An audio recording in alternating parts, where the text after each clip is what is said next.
ન્યૂઝલેન્ડ ગુજરાતી સાથે હું છું પાયલ બામભણિયા। તો જોઈએ આજના સમાચારમાં। ગઢડાના મોધાશેરી વિસ્તારની મહિલાઓ પાણી મામલે નગરપાલિકામાં કરી રજૂઆત। 4 દિવસે પાણી આવે તો થોડી વારમાં બંધ થઈ જાય, જેથી બહુ મુશ્કેલી પડતી હોવાનું મહિલાઓએ જણાવ્યું। ગઢડાના ટાવર ચોક મોધાશેરી વિસ્તારમાં છેલ્લા 3 મહિનાથી પાણી ન આવતું હોવાનું મહિલાઓએ જણાવ્યું। 4 દિવસે પાણી આવે તો થોડી વારમાં બંધ થઈ જાય, જેથી બહુ મુશ્કેલી પડતી હોવાનું મહિલાઓએ જણાવ્યું। આ વિસ્તારની મહિલાઓએ નગરપાલિકા કચેરી પહોંચી કરી રજૂઆત।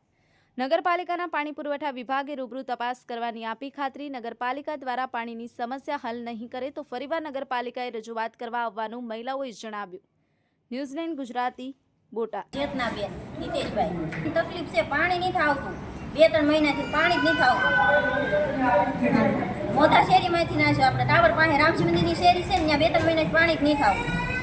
અને પાણી આવે તો પાણીવાળો હરખું પાણી નથી આવતું। 1-4 કલાક પાણી આવે તો 1 કલાક પાણી આવે ને પછી પાછું બંધ કરી દે। પાણી ન આવે હરખું, પાણી વગર શું કરવું?